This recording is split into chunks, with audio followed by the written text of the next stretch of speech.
Bismillahirrahmanirrahim. Assalamualaikum warahmatullahi wabarakatuh. Waalaikumsalam. Selamat sore dan salam sejahtera bagi kita sekalian.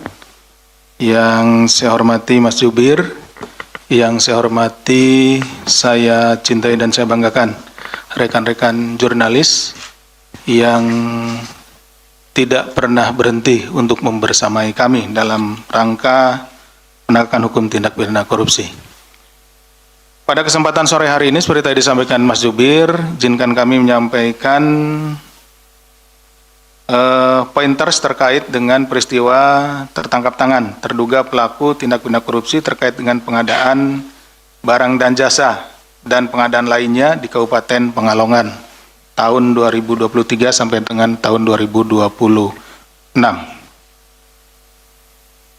Pada hari ini Rabu, tanggal 4 Maret tahun 2026, KPK akan menyampaikan informasi lengkap terkait kegiatan yang diawali dengan penyelidikan tertutup, yang dilanjutkan dengan proses tertangkap tangan, dan menemukan bukti permulaan yang cukup atas peristiwa dugaan perbuatan melawan hukum para terduga pelaku tindak pidana korupsi terkait dengan pengadaan jasa, outsourcing, dan pengadaan lainnya di lingkungan pemerintah Kabupaten atau Pemkab Pekalongan tahun anggaran 2023-2026.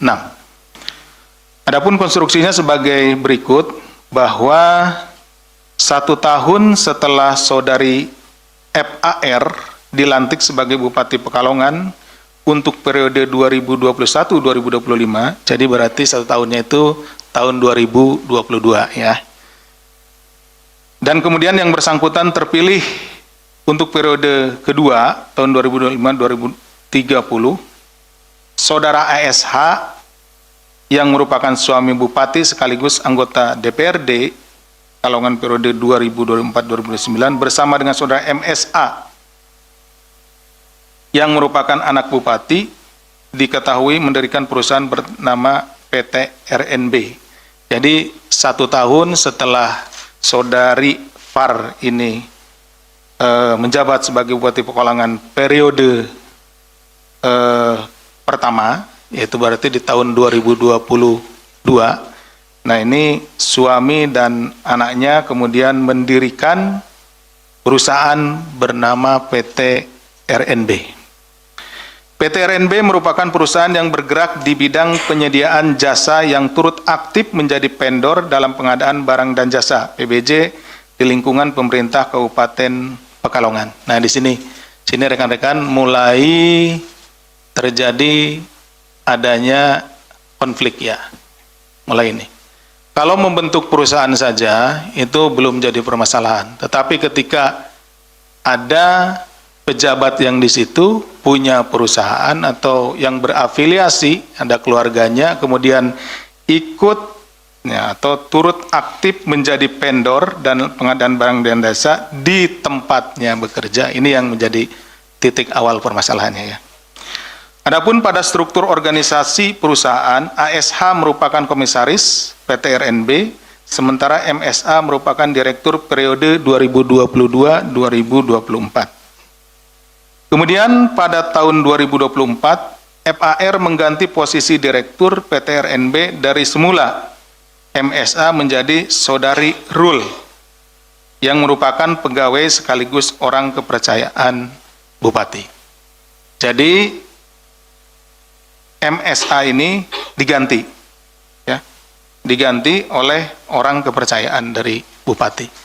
Nah, orang yang tidak tahu ya, tidak mengerti itu kan menganggap bahwa perusahaan ini kemudian yang nggak ada hubungannya gitu dengan bupati karena tidak kelihatan hubungan secara kekeluargaannya, karena ini adalah punya orang kepercayaan.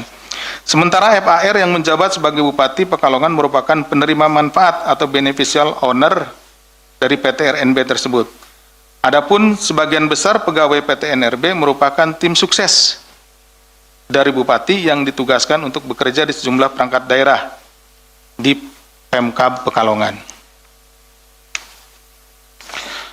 Setelah 1 tahun beroperasi, sepanjang tahun 2023-2026, PT RNB kemudian mendapat proyek pekerjaan pengadaan jasa outsourcing di sejumlah perangkat daerah Pemkab Pekalongan.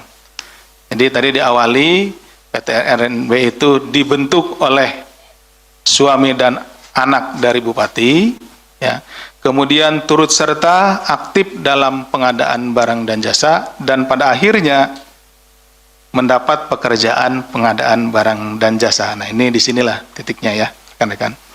Pada periode tersebut, FAR melalui MSA dan orang kepercayaannya diduga melakukan intervensi kepada para kepala dinas agar memenangkan PT RNB untuk pengadaan jasa outsourcing di sejumlah dinas, kecamatan, hingga rumah sakit umum daerah di Kabupaten Pekalongan. Nah, sini titik dari adanya konflik of interest. Kenapa?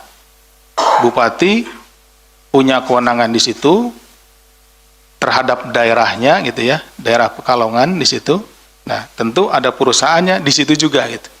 Jadi ada 3 hal sebetulnya ya. Pertama adalah lokusnya, tempatnya. Kedua adalah waktunya. Ketiga adalah kewenangan. Ini 3-tiganya bertumpu pada satu keadaan yang pas gitu. Misalnya Bupati Pekalongan punya perusahaan, tapi tempatnya misalkan dia ikut pengadaan di luar situ, misalkan di Jawa Barat, itu ya, di kabupaten di Jawa Barat, beda, tidak ada konflik kepentingannya. Atau waktunya, terkait waktu, sekarang dia sudah pensiun misalkan, tidak lagi menjabat, baru bikin perusahaan. Nah, tidak ada konflik kepentingan karena sudah tidak terkait jabatannya, gitu. Dan tadi tempat, waktu, kan gitu. Kewenangan, kalau dia misalkan bukan bupati, itu ya, tidak punya kewenangan di situ, ya tidak ada konflik kepentingan. Tapi dari 3 hal ini terjadilah sesuatu yang memang match gitu ya, berpadu. Waktunya tepat pada saat yang bersangkutan jadi bupati, tempatnya di tempat yang bersangkutan menjabat, dan kebetulan jabatan dari beliau juga yang bersangkutan adalah bupati. Ada kaitannya dengan ini. Meskipun ada perusahaan lain yang mengajukan penawaran lebih rendah, nah ini kemudian terjadinya implikasinya.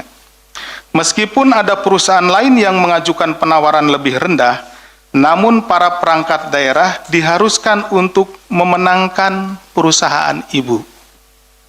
Jadi kalau bahasa bahasa simpelnya gini, yang lebih rendah penawarannya, yang lebih murah banyak, tapi perusahaan ibu yang ini, gitu. Seperti itu. Sehingga hal itu juga berpotensi menimbulkan kerugian keuangan negara. Akhirnya yang dipilih yang mana? Tadi karena yang pemilik perusahaan itu memiliki kewenangan di situ, gitu ya, ada konflik of interest, sehingga para perangkat daerah itu akhirnya memilih ya, perusahaan ibu. Adapun setiap perangkat daerah yang akan melakukan pengadaan diminta menyerahkan harga perkiraan sendiri atau HPS. Jadi kalau ada mau pengadaan apa, diminta dulu harga perkiraan sendirinya. Jadi klop lah. Penawaran yang diajukan oleh perusahaan RNB ini akhirnya klop dengan HPS-nya.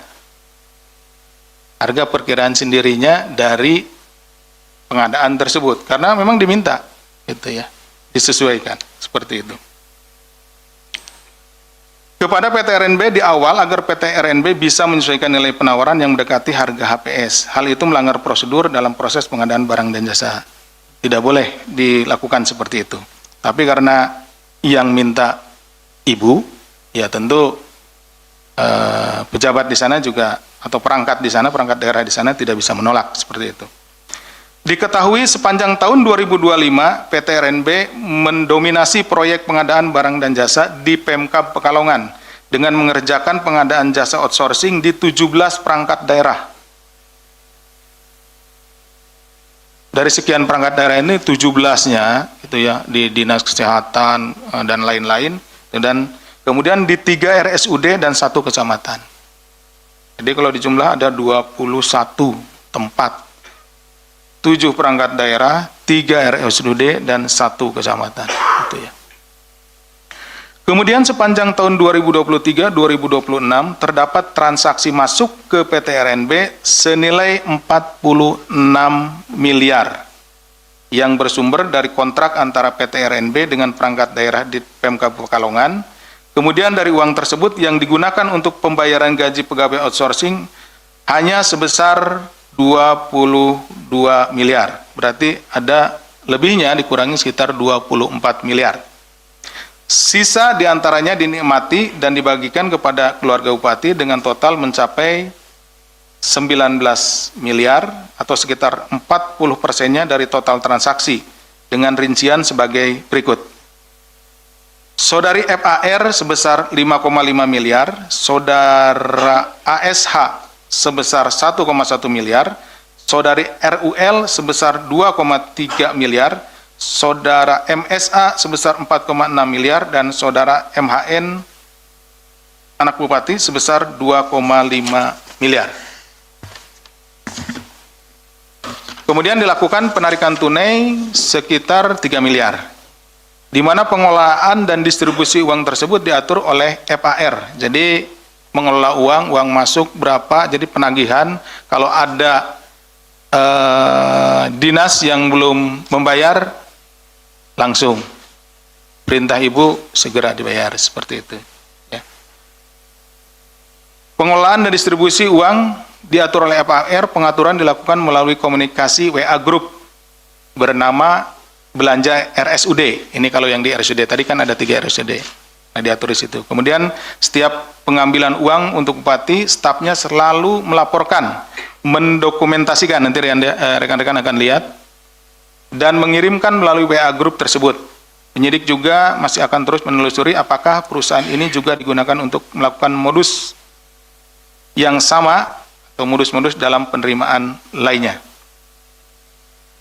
Terhadap peristiwa tertangkap tangan pada tanggal 2-3 Maret 2026, KPK selanjutnya mengamankan 14 orang di sejumlah lokasi dengan rincian 10 orang yang diamankan pada hari Senin tanggal 2 Maret 2026 di wilayah Pekalongan dan dibawa ke Jakarta, yaitu saudari RUL, Direktur PT RNB 2024 sampai dengan sekarang, saudara ANG selaku staf bupati, saudara BER selaku staf bupati, saudara Dew selaku staf bupati, saudara MYA selaku sekretaris daerah Kabupaten Pekalongan, saudara RYN pelaksana tugas Direktur RSUD KSSI Pekalongan, saudara HRM selaku kepala bagian umum Setda Kabupaten Pekalongan, saudara BRM selaku camat Karanganyar, saudara MDR selaku kepala dinas pekerjaan umum Kabupaten Pekalongan, dan saudara AUL selaku ajudan bupati, 10 orang.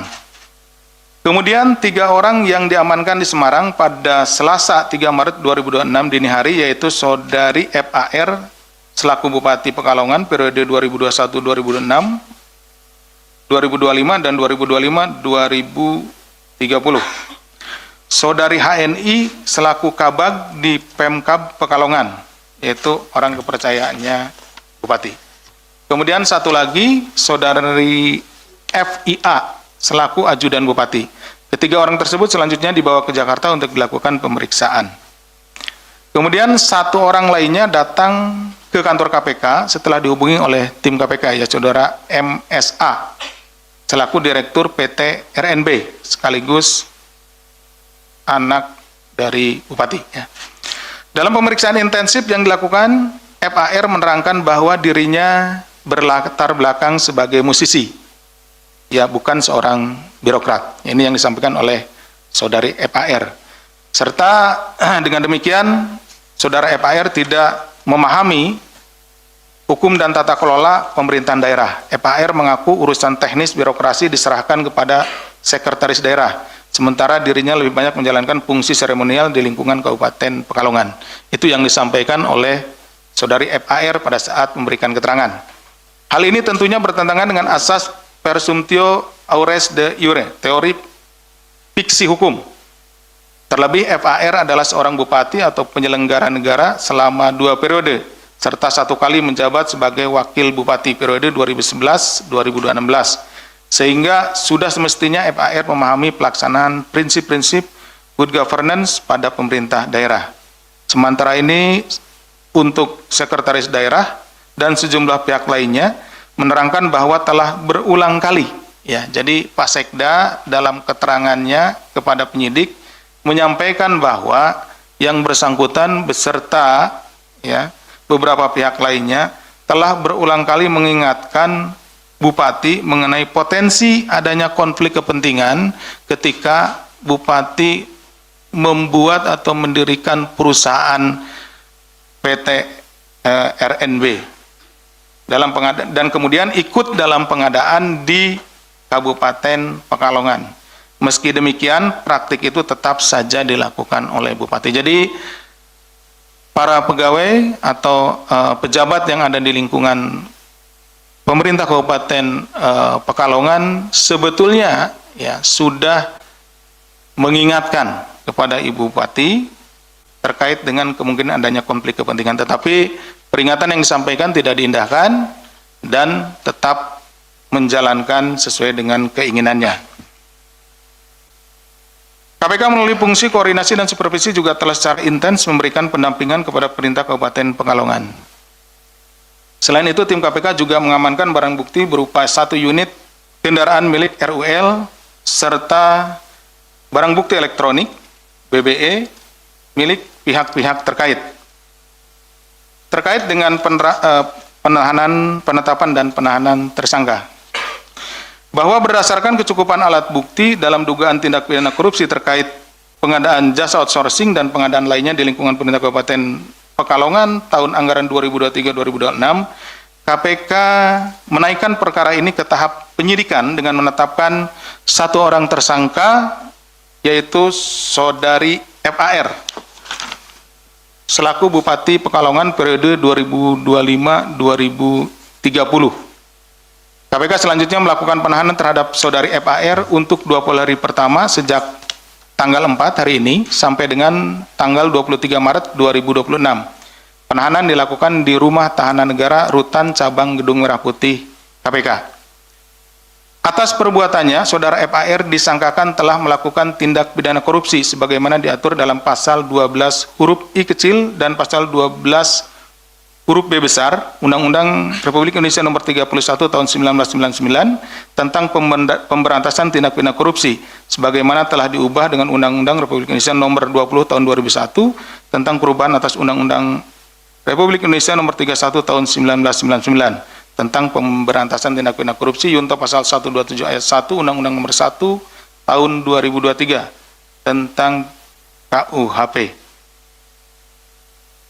Terkait dengan penerapan pasal 12 huruf I, ini mungkin akan menjadi pertanyaan juga bagi rekan-rekan. Biasanya kan penyuapan atau pemerasan gitu ya. Kenapa yang diterapkan sekarang pasal 12 huruf I terkait dengan masalah konflik of interest? Apa yang terjadi di Pekalongan ini sudah bentuk tindak pidana korupsi yang sudah lebih maju dibandingkan dengan suap konvensional ketika meminta sejumlah uang dari para pengusaha yang atau para vendor yang melakukan pekerjaan-pekerjaan di Pekalongan. Misalkan ada pekerjaan senilai 10 miliar. Anggaplah ya, keuntungannya misalkan 10%. Berarti keuntungannya sekitar 1 miliar. Nah, untuk mendapatkan pekerjaan itu, nah kalau yang konvensional, dia minta, Anda mau dapat pekerjaan, minta dong, bagiannya buat saya. Seperti itu. Nah, itu konvensional, dikasihlah misalkan 500 juta bagi 2 ya, 1 miliar. Nah, ini sudah lebih maju. Kenapa? Dia membuat perusahaan, si pejabat ini membuat perusahaan, sehingga perusahaan itulah yang mengerjakan proyek. Kerugiannya lebih besar. Apa? Satu, para pengusaha di sana pada akhirnya tidak memiliki kesempatan untuk berusaha. Kenapa? Tadi dipilih kan, yang dipilih perusahaan ibu dong, gitu kan. Walaupun ada yang lebih murah, satu. Yang kedua, dari sisi keuntungan dia bisa ngambil seluruhnya, ambil seluruhnya keuntungan, seperti itu. Nah, yang ketiga, kalaupun nanti hasilnya jelek, apakah aparatur pemerintahan di sana bisa komplain? Punya ibu, kan? Nah, sedangkan kalau yang ngerjakan vendor yang lain gitu ya, yang itu mungkin memberikan sesuatu, seperti itu. Nah itu bisa dikomplain kan, karena bukan ini, nggak ada hubungannya dengan kekuasaan seperti itu. Nah ini kemudian bagi aparat penegak hukum juga ini lebih sulit. Kenapa? Karena tidak kelihatan. Tidak kelihatannya kenapa? Bentuknya dalam bentuk perusahaan. Tidak kelihatan ada orang yang menyerahkan uangnya. Tidak kelihatan ada pihak yang datang untuk bargaining gitu ya. Ini sudah masuk ke dalam sistem. Udah tahu sama tahu. Ini kan sistemnya kan e-procurement. Misalkan pengadaan tadi outsourcing, tinggal milih perusahaan mana, diklik, tinggal klik perusahaan ibu, kan seperti itu. Ini sudah lebih sulit. Makanya itu kenapa kami harus menghadirkan hampir puluhan orang ke sini, karena ini sudah masuk ke sistem, sudah sulit kalau tidak digali secara maksimal. Kami sangat beruntung pada kali ini kita bisa membedahnya. Kemudian kerugiannya pun sangat besar, rekan-rekan. Tadi rekan-rekan bisa perhatikan bahwa dari kurun 2023 sampai 2026 awal ya, itu sekitar 46 miliar. Atau setelah dipotong untuk bayar pegawai 22, ada 24 miliar. 24 miliar rekan-rekan, itu kalau dibuatkan rumah layak huni untuk masyarakat di Pekalongan dengan indeks per rumah 50 juta rupiah, itu bisa sekitar 400-an rumah. Kalau dibikin jalan kabupaten yang biaya per kilometernya 250 juta, itu sekitar 50-60 kilometer. Yang 24 juta itu, bayangkan, kalau itu bisa digunakan untuk kepentingan masyarakat. Seperti itu. Kami juga ingin menjelaskan bahwa dalam beberapa peristiwa tertangkap tangan sebelumnya seringkali terkait dugaan tindak pidana korupsi, suap menyuap atau pemerasan, di mana pada tindak pidana suap menyuap perbuatan yang dilarang adalah perbuatan memberi atau perbuatan menerima sesuatu, baik hadiah atau janji, sehingga pada saat konvers selalu ditampilkan uang atau barang yang diterima oleh penyelenggara negara untuk menggerakkan agar melakukan atau tidak melakukan sesuatu dalam jabatannya yang bertentangan dengan jabatan. Ini tidak kelihatan karena uangnya langsung masuk ke rekening. Rekeningnya rekening perusahaan. Dari rekening itu segera sama mereka itu digeser dalam bentuk lain. Nanti kelihatan.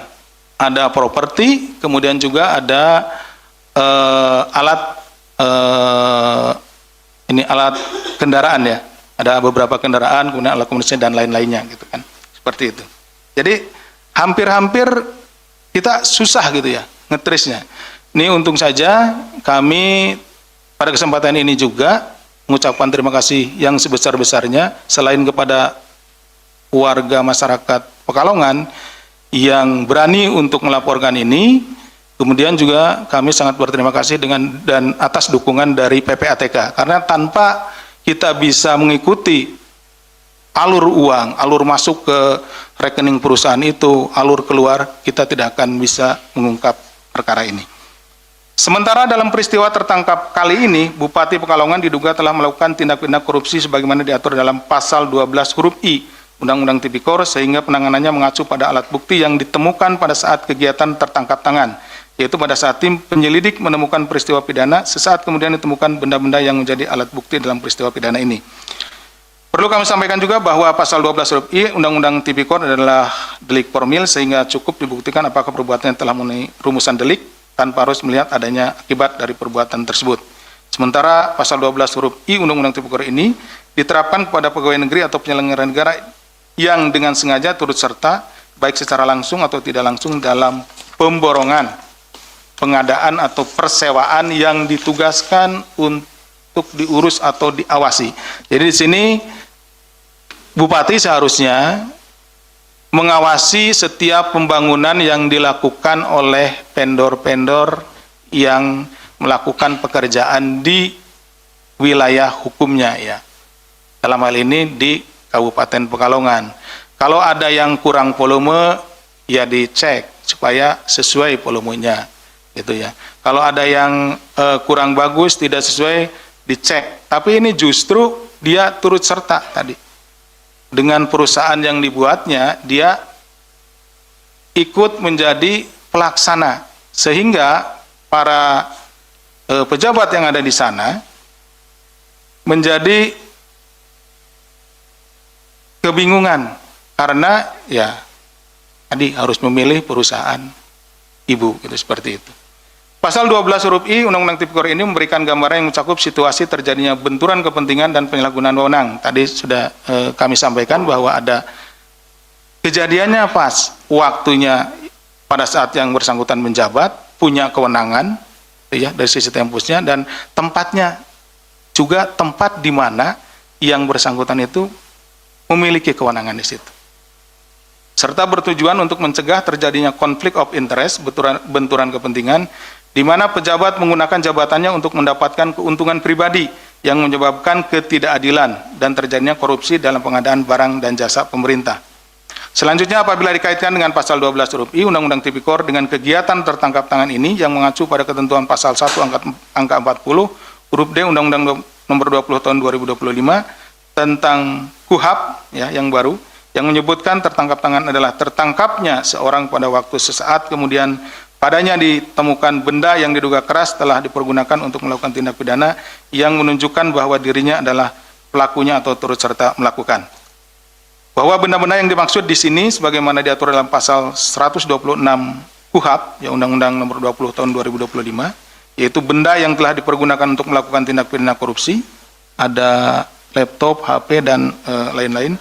Benda yang patut diduga telah digunakan untuk melakukan tindak pidana korupsi, dan benda lain yang dapat dipakai sebagai barang bukti.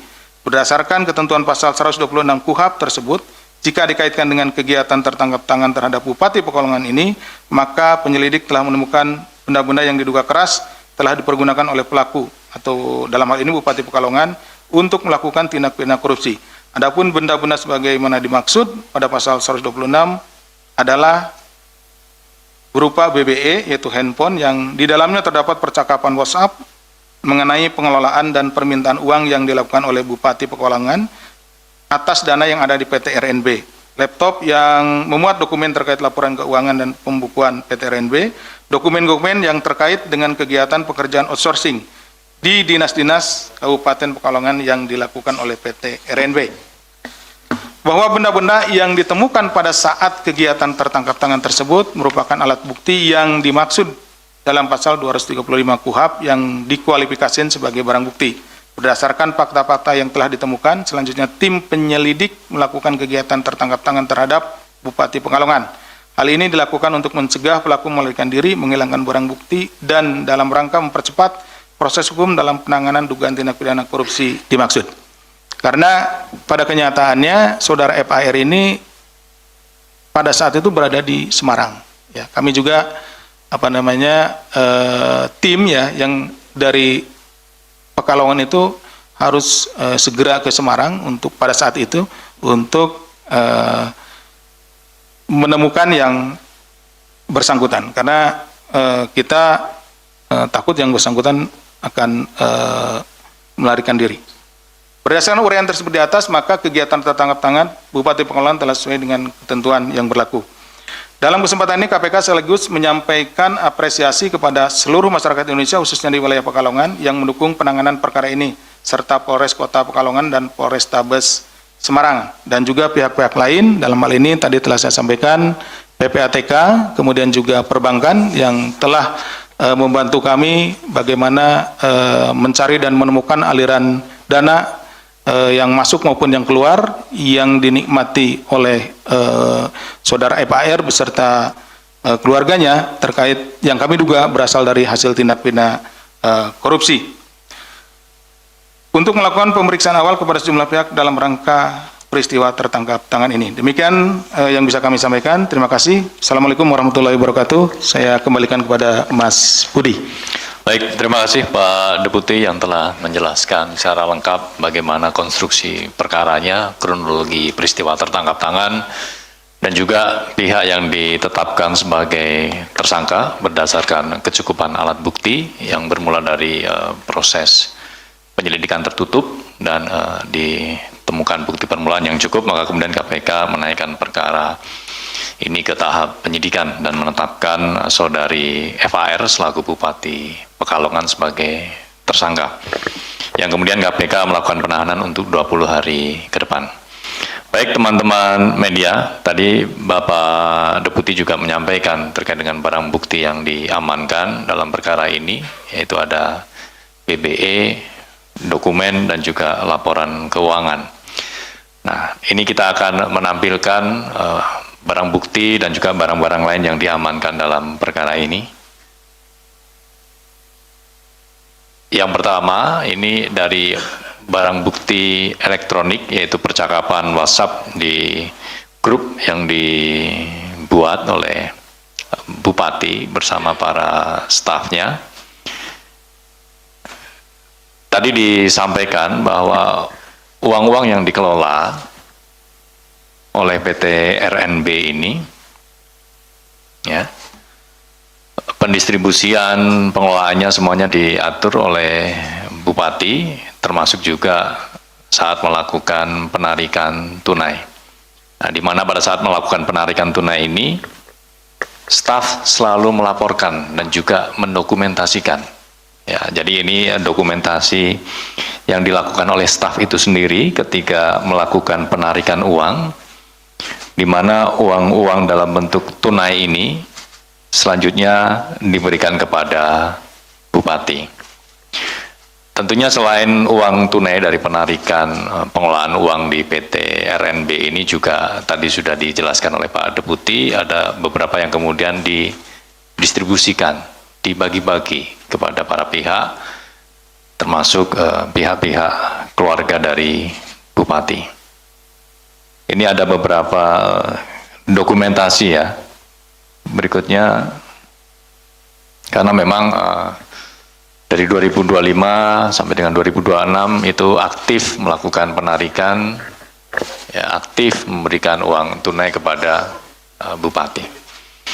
Kemudian selain barang bukti elektronik yang meng-capture terkait dengan penarikan uang tunai untuk Ibu Bupati, ini juga tim mengamankan sejumlah kendaraan bermotor roda 4. Yang pertama ini kendaraan wuling ya, atas nama atau dalam penguasaan saudari RUL yang merupakan Direktur PT RNB sekaligus orang kepercayaan Bupati.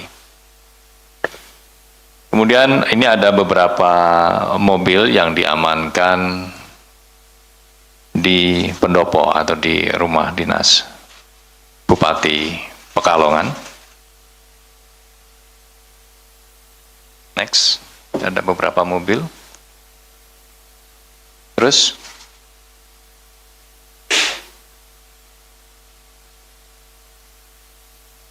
lanjut. Dan yang terakhir, ini kendaraan roda 4 yang diamankan di salah satu rumah yang berlokasi di Kota Wisata Cibubur. Tadi Pak Deputi juga sudah menyampaikan bahwa penyidik nanti masih akan terus menelusuri terkait dengan aset-aset yang diduga terkait ataupun berasal dari dugaan tindak pidana korupsi ini. Ada beberapa aset lainnya juga yang masih akan terus ditelusuri. Masih ada lagi? Habis sepertinya. Baik.